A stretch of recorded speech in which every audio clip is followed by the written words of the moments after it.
Hi everybody, I'm Liz Morrison from The Fit Atlanta, and today I'm here with Brandi Harvey. Hey. Hey. I'm so happy you're here. I am happy to be here. Thank you for having me. Of course.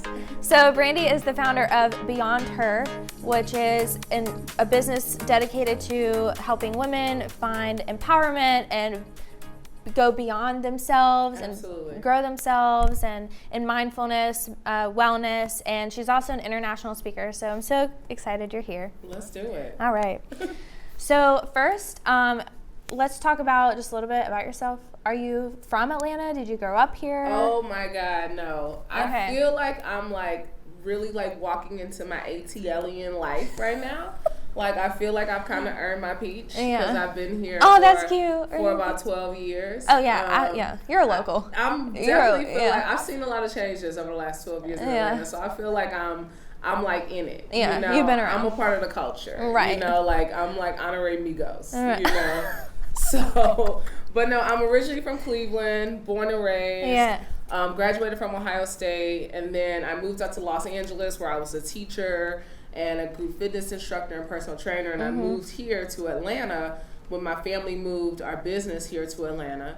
And I just, at first I was like, I'm moving back to LA, this is not for me. Yeah. And now I can't imagine being, living anywhere else. Good. That makes me happy to hear. Oh yeah. I'm super big proponent of Atlanta because I'm born and raised here, so Okay. I'm all about it. But, I'm happy you love it here. Yeah, I love Atlanta. It's my home. I feel rooted here. I've made some great connections here. Yeah.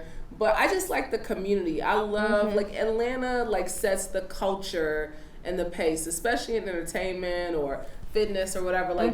We set the tone around the world. Yeah. So we have to put Atlanta on the map, just keep growing. And so you were a fitness trainer in California. You moved here, and then I know you were a fitness competitor. Yes. So you did the bodybuilding competitions. I can relate. I also did that. That's a no joke sport. Listen. What got you into that? That is a whole lifestyle that people do not, when you see people on the magazine covers and you're like, oh, I want to look like her, please understand that it is so much work that goes into that life. Yeah. And I used to look at Muscle Fitness Hers and Oxygen magazine. I don't even think they make those anymore. I don't even think that's even out anymore, and I'm probably really dating myself, by even saying that for millennials. How old is she? I remember Oxygen. Listen, it was the thing. It was a whole thing. Yeah. And so I used to look at those women and say, I want to look like that. Yep. And I was a spin instructor and group fitness instructor living out in LA, but I wanted to really transform my body. And so when I moved here, my dad was training with Lee Haney, who was a 9-time Mr. Olympia. And I remember being at the house and I asked him hey, would you train me to compete? And he said, no, I have the perfect couple for you. They're a couple, they just opened a gym out in Roswell, Alpharetta. Okay. And I think you should go train with them. That's what they do. And I went out to do the consultation. It was the first week they opened their gym. It was called Fitness Pros, and his name is Rock Shabazz. He's an IFBB pro bodybuilder, and his wife Gina. And I literally went in there the first day where they had papers on the ground for where the equipment was gonna be. Oh, wow. And I started training with them, and that he's a legend. And he is a legend. Yeah. And I had a friend who competed with him. Oh, really? Or trained with him. Yeah. He's the best, you know. And I know we just went out to lunch back before the holiday, and I know he's not training competitors anymore. And but I, to know that I walked on stage with him behind me and his support and just his level of expertise and meticulous, attention to detail. I mean, I trained with the best. Yeah. Yeah. So I did it, but I learned that, I did it. And now I don't have to do it anymore, because I don't know how people do it. I like salt. For years. Listen, ketchup is mine. I could have ketchup. I like sauce. I like hot sauce. I like barbecue sauce. Exactly. Yes. Yeah. And honey mustards and chicken nuggets. You can't have a thing. No. I remember when I competed, I did it for 2 years because I started getting unhealthy eating habits, and I was aware of it. But I also couldn't kick it. Because it's the up and down. Yeah. Because you take your body to such extremes that people don't realize. Depleting water, no salt, all these things. So as soon as you eat that stuff, you balloon right back up. And you're like, oh my God. You can gain 10 pounds in a couple days. In a couple days. And you like, 1 tubby, 2 tubby. You just look crazy. Oh, Teletubbies. Yep. So I had to get out. I had to get back to being fit and healthy and living that life, but not to that extreme. Yeah. What made you stop competing? Were you like, you did it, I'm ready for my next challenge? Or it was really like I went back into the gym to put on, like, change my body even more from the stage, and I got injured. I injured my back.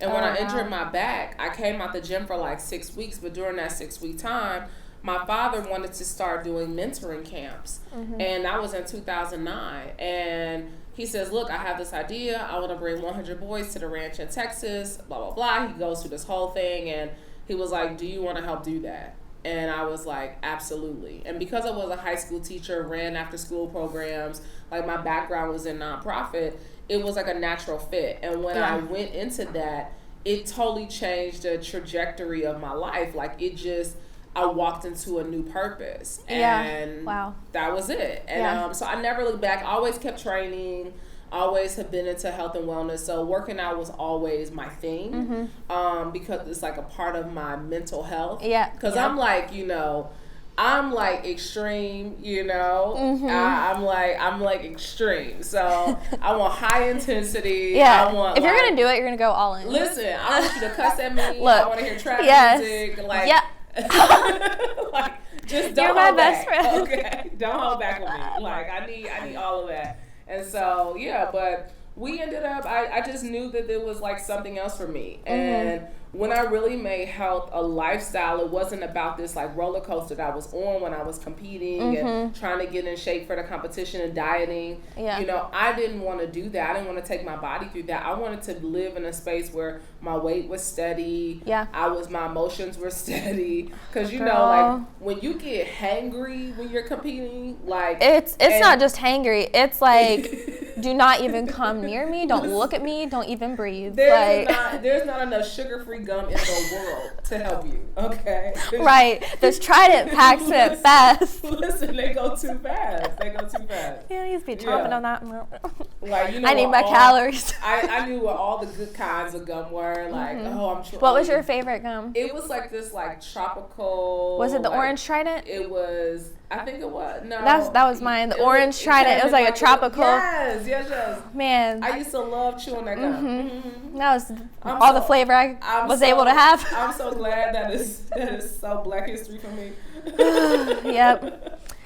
So whenever you started doing the mentoring camps with your dad, did you realize, like, whenever you're doing the competing, because that takes a lot of selfishness in a way, because you are focused on you and like presenting your body and stuff.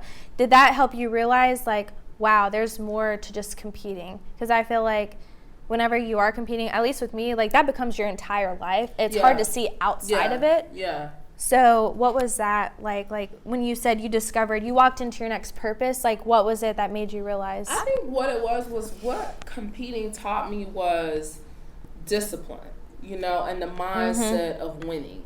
And the mindset of winning is solely based on what you tell yourself, what you feed yourself, what you think about yourself, what you do every day, the routines that you create for yourself.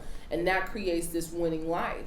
And when I walked out of competing, I knew that I was disciplined. I knew that I was self-motivated. I knew that I was totally driven by my success, and no one was going to have to push me towards it. I could push you can myself. Do it yourself.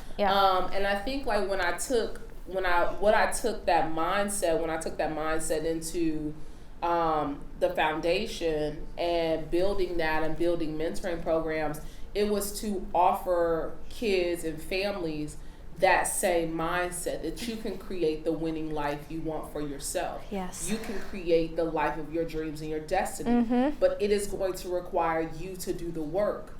Whether that's mentally, physically, emotionally, spiritually, you're going to have to settle in, bunker down, and do the work. Do it. Yeah. Yeah, and even with business, which I know you know this, people can have ideas all day long. Oh, goodness. Like, I want to do this, I want to do this, I want to do this, whatever. But you got to execute. Yeah. You got to do the work. Otherwise, your idea is going nowhere. Yeah. So, yeah. And I think that's the difference between wish lists and checklists. And when you are driven by your dreams, your goals, your aspirations, the thing that separates successful people from people who fail constantly and continuously is we make checklists, not wish lists. I'm not creating a wish list every day. I'm creating a checklist, so I'm knocking it off the list. Right. I'm checking it, I'm getting it done. Mm-hmm. And if you're not going to get it done, you're going to continue to watch other people get it done. Yes, and you don't want to see other people doing what you want to do. I mean, because that's what Instagram is. It's like a constant, like, look at her, look at him, look at them. And then, you know? I gotta back but off if of Instagram I could just sometimes. look at myself, you know, and be driven by my own daily triumphs, be driven by my own daily successes, be driven by the things that what I'm doing, nobody else is doing. Yeah. How I'm living, nobody else is living. I've bust down my own lane. Yeah. And when you do that, it's easy to stay in your lane. Because ain't just nobody focus else, on yourself. Yeah, ain't nobody else got the lane. You got it. It's all you. I love that. Yeah. So talking about your successes, tell us about Beyond Her, and when you started that, what drove you to start that, and your mission behind Beyond Her? Well, you know, I launched Beyond Her. I launched social January 1 of 2018, and I launched my site January 30th of 2018. And the Wow, vision, so you just hit 1 year. I just hit one. Congrats. 1 year. Congratulations. Yeah, thank you. And what drove me into it was I left the foundation, and most people would be like, so wait, you left, you got fired? I definitely got fired. And they're like, wait, you got fired from your dad? I'm like, yes, I did. You know, but what I turned that into is, I was fired, but I was really released into my destiny. Because had I not been fired, had I not been pushed, because my dad knew that there was something else that I wanted to do, and I needed to go do that. Right. And the energy that I was bringing to the work environment was not that I didn't really want to continue to be there. Yeah. But without that push, maybe you wouldn't have got out of your comfort zone. Exactly. Yeah. But when we're pushed outside of our comfort zone, that's where our blessings lie. Our blessings lie outside of us. And, you know, like, me launching Beyond Her was really because I left the foundation and I was, you know, fired. But as I said, you know, I was released into my destiny. Yeah. I was released into the destiny that God had for my life. And starting Beyond Her, initially, wasn't even thinking about starting a brand an active wellness brand for women of color. I was just like going to start this personal brand, and I was going to have my book and just build it around myself. But when I really got quiet, you know, it allowed me an opportunity to say, I want to do something that's bigger than me. That's not just about me. I want to use my life, you know, as a way for other people, as a vehicle for other people to find healing and peace and physical empowerment and spiritual empowerment and emotional freedom. And so Beyond Her was really birthed through that. And I went on a silent meditation retreat, and I got silent in the mountain of Boone, North Carolina, and went for 5 days, got silent. And when I emerged from that silence and that meditation, I was ready to go forward with Beyond Her, because I knew that the journey beyond really begins within, and that my own journey was beginning within myself. That the more I shared about myself, because even when I write my weekly newsletters, like, some of these are really like journal entries. Some of these are things I'm using my life to show other people that it too can happen for you.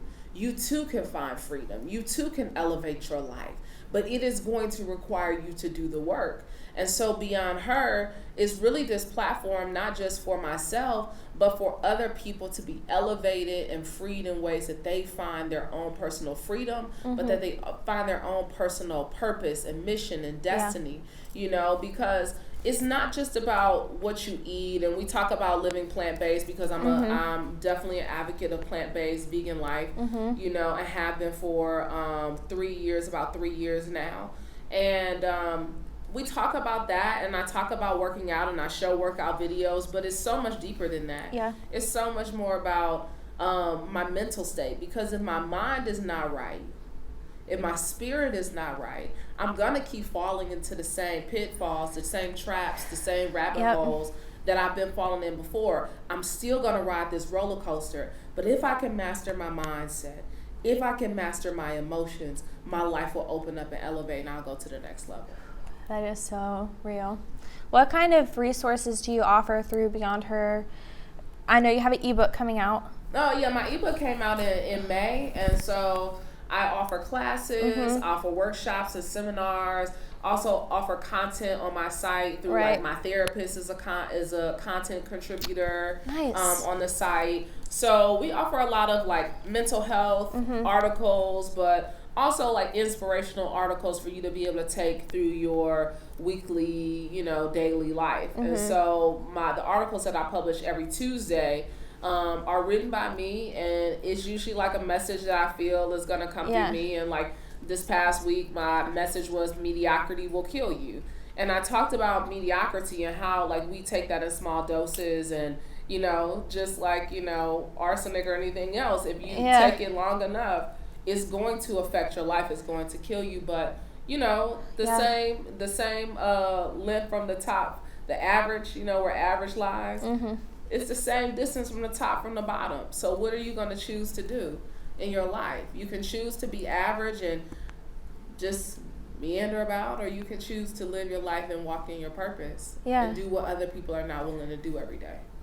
Yes. So what kind of tips do you have for women to find their purpose if they're someone who feels stuck in their career? They have a full-time job, but they feel like there's this extra, like something they want to do outside of that, or they want to break free from corporate America. Or a mom, maybe she feels stuck, like she loves her kids and her family, but like she needs to give more to make herself, or focus on herself, like how can these women every day like put actionable tips towards finding their purpose? I really love being quiet. And silence is such a golden thing that people, we're so inundated with things every single day. We have social media, we got our laptops, we got iPads, we got our phones, we got, all these apps that we're tuned into, and, we can't let go. But I'm such a proponent that, God speaks to us in the stillness. God speaks to us in the quiet. He says, be still. Listen, be still and know that I am God, right? Yep. So when we're still, we recognize that we are the divine. We are co-creators with the highest creator ever. We are co-conspirators with the universe, and that the universe really does conspire in our favor. But if we don't take the time to be quiet and silence our hearts and silence our minds so that spirit can flow through us and live in us and dwell in us, so that we can go out and find what it is that we have been really called to do.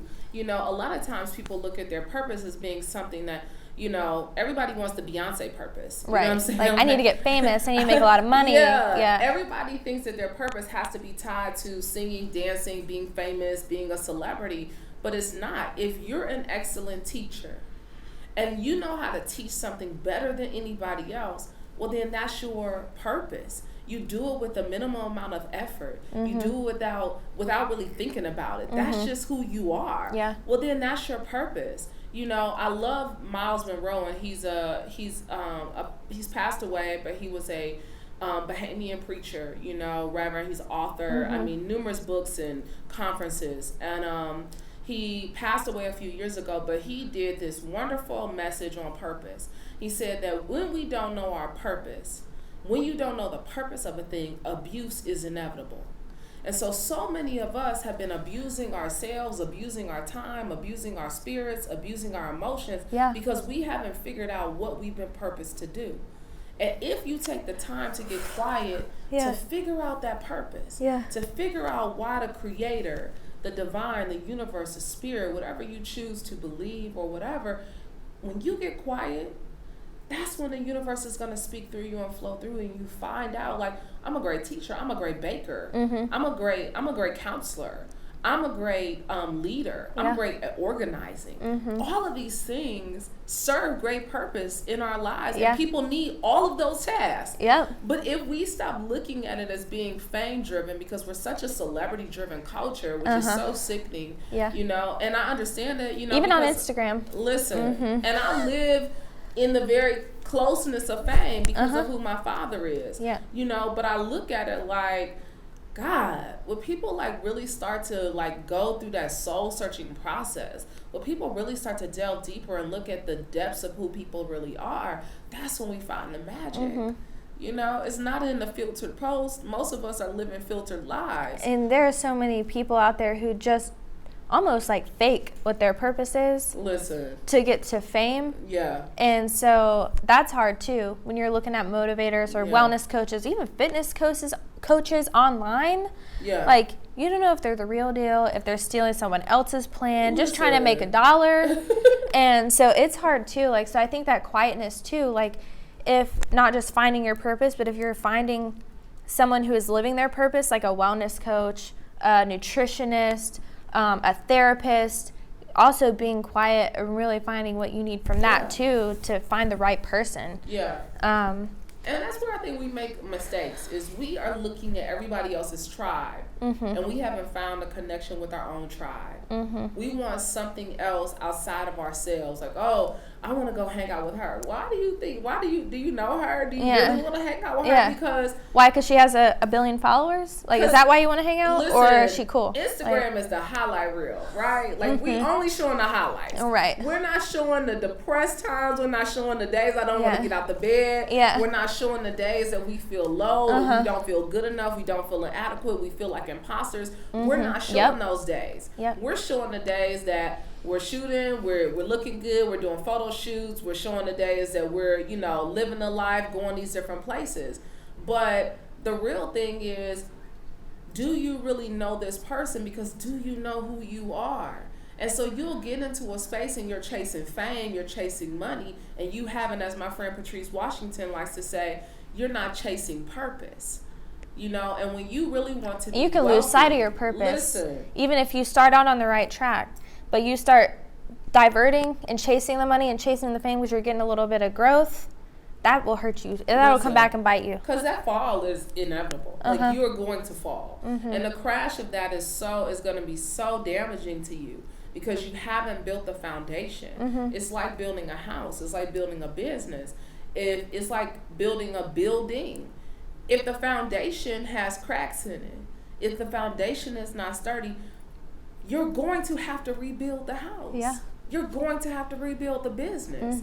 And so much of us, you know, in this culture, we're driven by things that are not laying a proper foundation for us to go out and live soulful, purposeful, spirit-filled lives. And the moment we decide to do that, that's when our businesses will expand. That's when our lives will grow. That's when we'll meet those people that we're supposed to be connected to. And that's when our tribe will appear. That's real.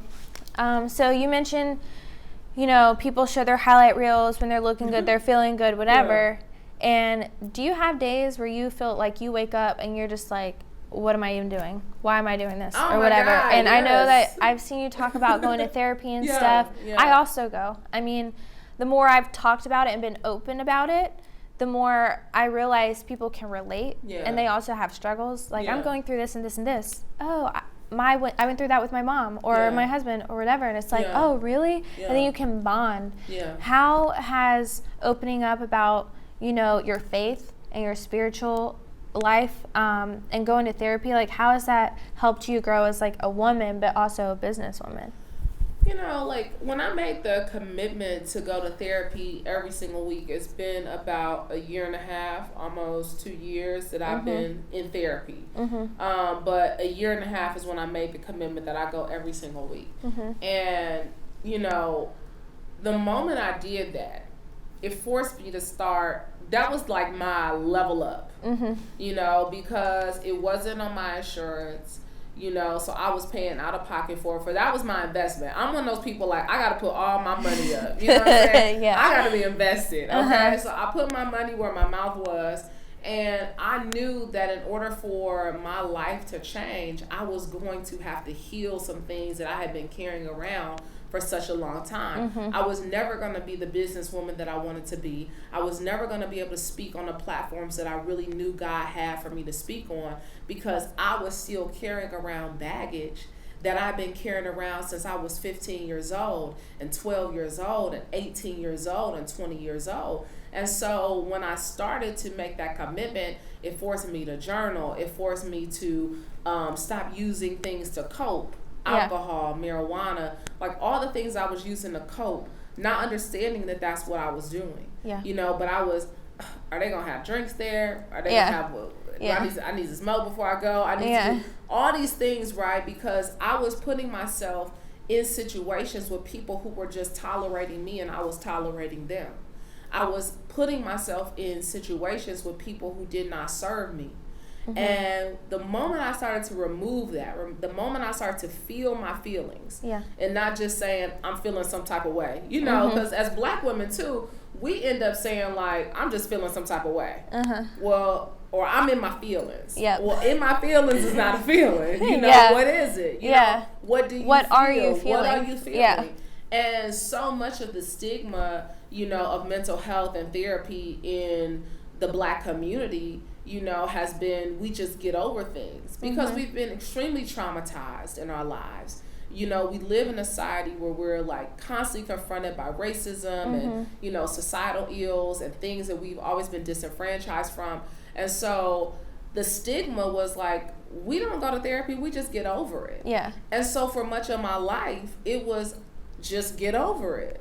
And when I made that commitment, I found that I didn't just have to get over it. It was tools for me to use to not get over it, but to heal my life. And so I just wanted to heal my life. I wanted to have better relationships. I wanted to speak to people better. I didn't want to cuss you out just off GP. You know, because I was real good at that. Like, I was so good at that. And I wanted to stop showing up that way. And when I made that commitment to show up as the best version of myself, therapy taught me how to do that. And it's becoming stronger and letting your guard down, or like the toughness. And that's hard to do, especially when you're a strong woman. You're like, oh no, nothing phases me, girl. I got my I'm a strong, independent woman. Yes, I don't need you. Like, I can do it for myself. I'm good. I'm good, love, and joy. You know, like. And it was really one of those things that it allowed me to be vulnerable. It allowed me to start expressing how I really felt. It allowed me to address some of the traumas that I had as a child that I didn't think were traumas. I just thought that just happened to everybody. And you just deal with it. And that's, a lot of people do that. You just feel like you can deal, but the reality is, like, going to therapy, being vulnerable, which I need to work on that. Like, in this phase of my life, just on different things that I've gone through, like, I find myself with like a shield recently, and like anger, or like almost like numb, like no feelings, depending on what situation I'm in. But that's not healthy at all. Like, and I have to learn that being vulnerable and letting your guard down and talking and going to therapy, and like, that's strength. Dealing with what you're feeling. Like, you don't have to have that negative energy or the anger or you know, whatever it is that's holding you back, because it can hold you back. Just like fear, you know, can hold you back from living your dreams. Like, finding your purpose, like, because you're scared to reach out to someone or to do an interview or to speak in front of a crowd. Like, you're used to that now, but like, I'm sure when you first did it the first time, like, you're probably scared or nervous. Like, well, girl, look, that's the thing about going to a Black church child growing up. You learn, you've been doing Easter speeches since you was a child. You know, they put you out in front as a little kid. So never mind. So you knew that. I've always known that public speaking was my gift. Like, I've always felt very comfortable in front of a microphone. It doesn't negate the fact that I get nervous. But I've always known that when the microphone is in my hand, I come alive. You know, that's where I like, that's my gift. You know, and you don't let the nervousness stop you. You do it because you know that's what you want to do.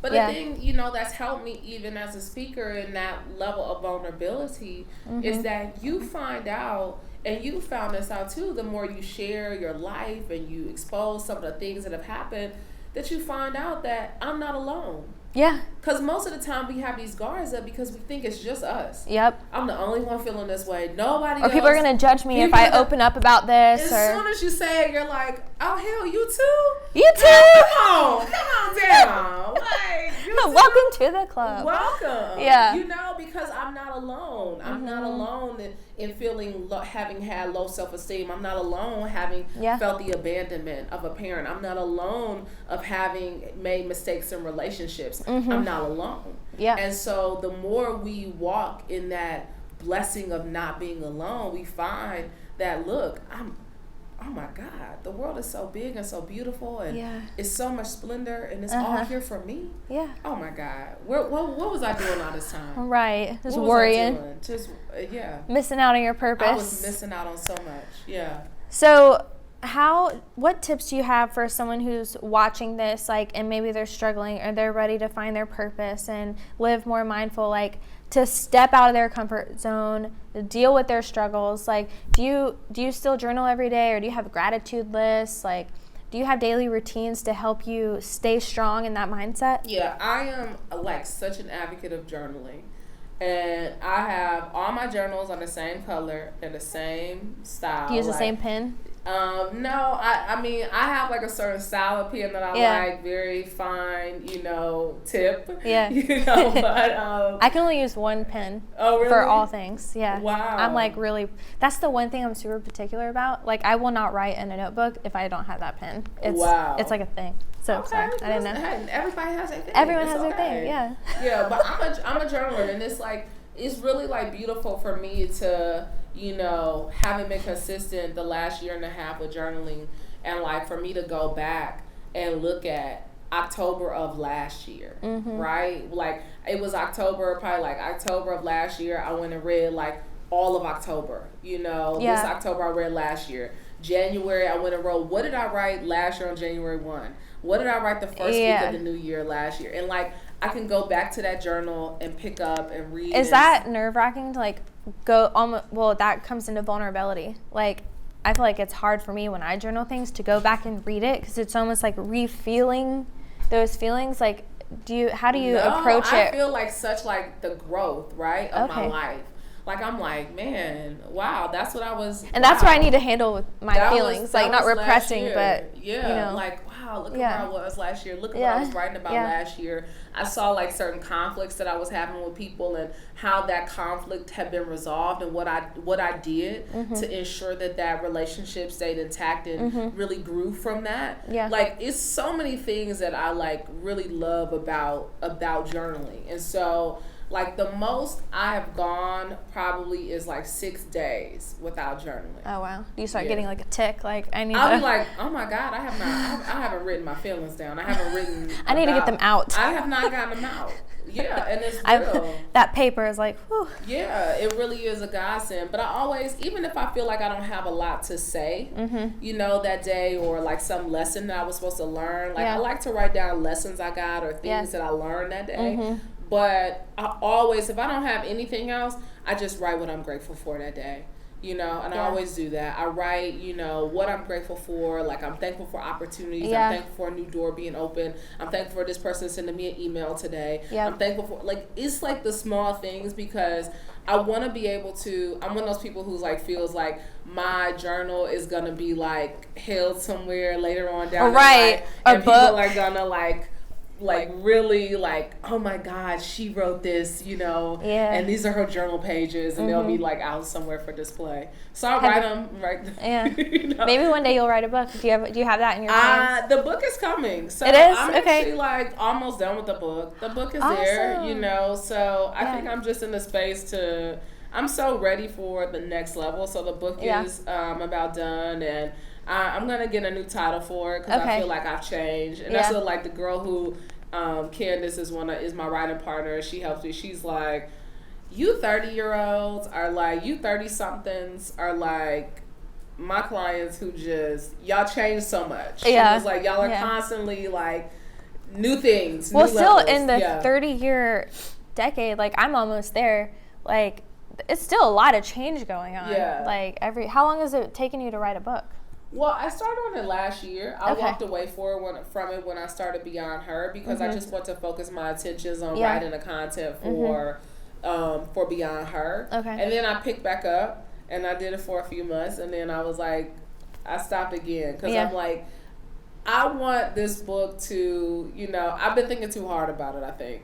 Honestly, I've been thinking too hard about what I want it to be, like this, it's not gonna be Miseducation of Lauryn Hill, what I'm saying? Where you got one album out of it, and that was it, you know. And she's like known for that. I know I have like multiple books, so I just need to just go ahead and just do it, take my own advice and just put it out. Yeah, and not overthink it. That's hard though. Isn't that how we lose? We overthink things. Yeah, and then you start almost like doing what you feel like other people want you to do because you're overthinking it, but it's not being true to yourself. So what do you have in store for Beyond Her? Any events, workshops that you're doing, content releases, and how can people find you and be involved with Beyond Her? Well, I currently, on Beyond Her, of course, they can subscribe to my weekly newsletter. They can go right on my site, beyondher.co, click the link, click subscribe, put their email in, and they will get my weekly newsletters. I put recipes in there. All my recipes come from my sister Carly, who's like our resident plant-based Is she your twin? chef. She is. I met her at Sama. At Sama, she told me you thought I was like, Brandi? She's like, no, that's my sister. She was like, oh, one of your Sama friends. We love Sama. Shout out to Sama. You're amazing. Shout out to Shannon over there. Yeah, we love you, Shannon. So I have that, but also I offer master classes, my mindset mastery classes. Awesome. And they can purchase those through the site. Also have an ebook. It's a 4-week guide to go beyond her. And so each week is laid out, set intentions, make room, create, master your emotions, like plant-based living guide. And so it's really great. So I teach classes not only on my platform, but other people's platforms as well, mindset and mastery classes. So I'm a speaker, I'm a teacher, so I speak at conferences. You can always book me. Yes. You can always book She's me. real. She's fun.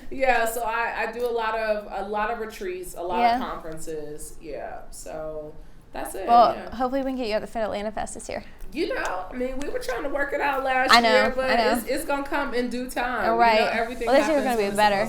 A lot better. So, thank you so much for being here. And make sure to go check out Brandi Harvey, Beyond Her, get her ebook, do her master classes, go stalk her on social, get inspired, and find your purpose. So, thank you so much. Thank you for having me. Thank you, guys.